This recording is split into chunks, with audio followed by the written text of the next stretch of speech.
3 چیزیں جو کہ بالکل فیکٹ ہیں. پہلا کیا کہ لوگوں نے اپنی بنائی ہوئی چیزوں کو فرسٹ نمبر پر رکھا ہوا ہے. وہ اس چیز کو بہت تیزی سے فالو کرتے ہیں جو ان کا اپنا بنایا ہوا ہے یا ان کے باپ داداؤں نے اس چیز کو کریٹ کیا ہوا ہے. ٹھیک ہے. سیکنڈ نمبر پر رسول اللہ صلی اللہ علیہ وآلہ وسلم کی سنت کو رکھا ہے. اور تھرڈ نمبر پر بیچارہ اسلام ہے جو کھڑا مظلومیت سے دیکھ رہا ہے کہ میرے رولز تو پیچھے رکھے ہیں, لوگ اپنے بنائے ہوئے رولز پر کس قدر برتری دکھا رہے ہیں اور لوگوں کو الٹی سیدھی باتیں بتا رہے ہیں. خیر, اب دوسری بات یہ کہ قرآن کی مرد ایک آیت لے کر آ جاتے ہیں ڈسکریمنیشن کے حوالے سے, اور کیا کہتے ہیں کہ خداوند عالم قرآن میں فرما رہا ہے الرجال قوامون علی النساء, کہ مرد عورتوں پر طاقتور ہیں, قوامون ہیں. اس آیت کو وہ اپنی ایک اسٹرینتھ بناتے ہیں. تو میں انہیں بتا دوں کہ اس آیت کو پڑھنے سے پہلے آپ کو چاہیے کہ اس آیت کی تفسیر دیکھیں. اس آیت میں یہ جو قوامون کا لفظ آیا ہے اس کو دیکھیں جا کر ڈکشنری میں کہ قوامون کا معنی کیا ہوتا ہے. قوامون کا معنی آپ تفسیر نور پڑھیں آغا قراتی کی. تفسیر نور میں آغا قراتی نے باقاعدہ اس چیز کو نقل کیا ہے کہ قوامون کا مطلب ہوتا ہے سرپرست, نگہبان, پروٹیکٹ کرنے والا, حفاظت کرنے والا.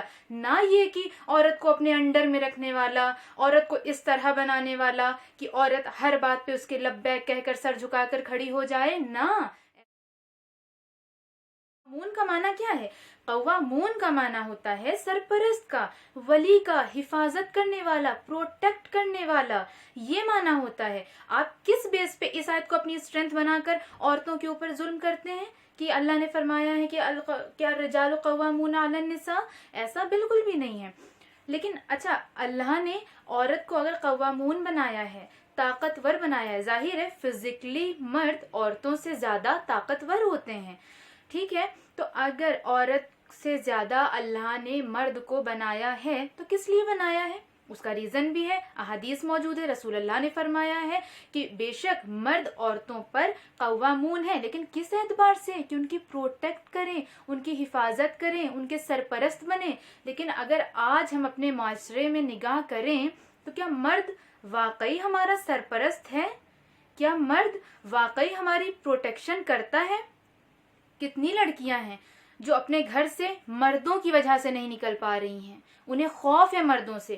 کتنی لڑکیاں ہیں جو مردوں سے شادی کرنے میں خوف زدہ ہیں کیونکہ انہوں نے اپنی لائف میں ایسے کیسز دیکھے ہیں کہ انہیں خوف آتا ہے شادی کرنے سے.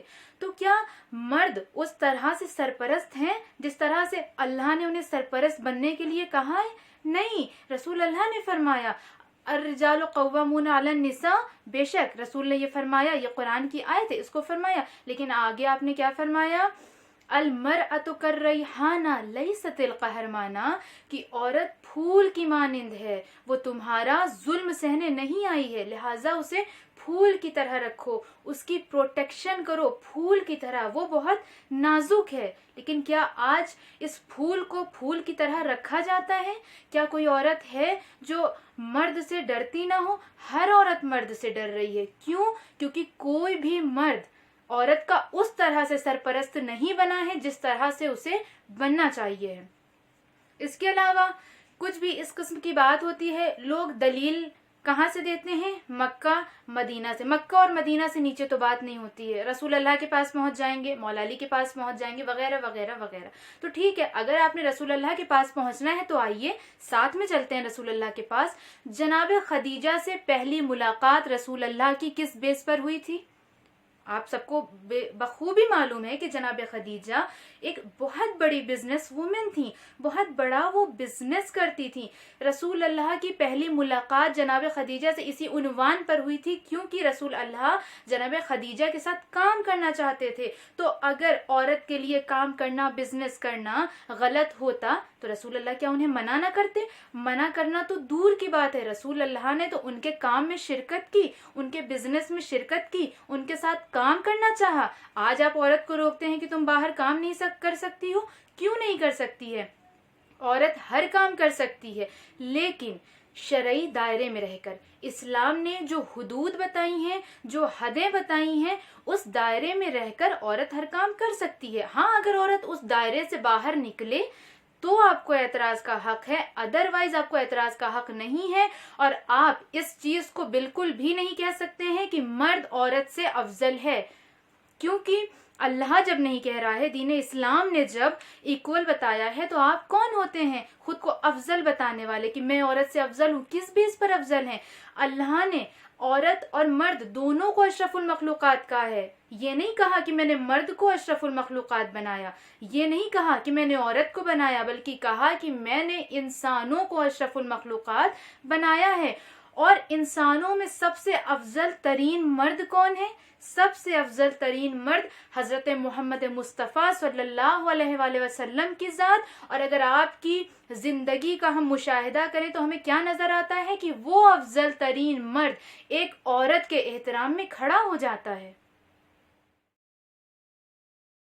اور اسی جگہ پر مجھے وہ ڈاکٹر پیام اعظمی صاحب کا وہ شعر یاد آ رہا ہے کہ انہوں نے بہت بخوبی اس شعر کو کہا ہے کہ یوں تو عورت کوئی دنیا میں نبی ہے نہ امام، یوں تو عورت کوئی دنیا میں نبی ہے نہ امام، یعنی لائی نہ زمانے میں کبھی حق کا پیام، پھر بھی ہے منزل عظمت میں عجب عرش مقام، یعنی کرتے تھے رسول دو سرا آ کے سلام. اور احترام آپ کسی مرد کا کب کرتے تھے؟ احترام آپ کسی مرد کا کب کرتے تھے؟ وہ بھی عورت تھی، نبی جس کا ادب کرتے تھے. عورت کیا نہیں کر سکتی ہے؟ عورت تاریخ کا رخ بدل سکتی ہے. عورت فرعون کے دربار میں حضرت موسیٰ کی پرورش کر سکتی ہے. عورت حضرت عیسیٰ کو پیدا کر سکتی ہے. عورت حضرت محمد مصطفیٰ صلی اللہ علیہ وآلہ وسلم کے زخموں پر مرہم رکھ سکتی ہے. عورت مولا علی کی مددگار بن سکتی ہے. ایک عورت امام حسین علیہ السلام کے مشن کو پوری دنیا تک پہنچا سکتی ہے. تو اسلام کی ان عظیم خواتین کی پیروی کرنے والی آج کی عورتیں کیسے کمزور پڑ سکتی ہیں؟ کیسے کسی کے آگے جھک سکتی ہیں؟ بالکل بھی نہیں. جبکہ ایک طرف سے قرآن یہ صدا دے رہا ہے کہ دیکھو ہم نے تم لوگوں کو ایک جیسا بنایا ہے، ہمارے درمیان، ہمارے نزدیک، خدا کہہ رہا ہے کہ ہمارے نزدیک اگر کوئی بہتر ہے تو وہ کون ہے؟ جو میں نے پہلے ذکر کیا، سورہ حجرات کی آیت نمبر 13 ضرور چیک کریے گا کہ خداوند عالم نے کیا کہا کہ جو جتنا زیادہ متقی پرہیزگار ہے، جو جتنا میرا آگیاکاری ہے، میرا اوبیڈینٹ ہے، میرا فرما بردار ہے، وہ میرے نزدیک افضل ہے اور وہ میرا سب سے اچھا بندہ ہے. والسلام علیکم ورحمۃ اللہ وبرکاتہ.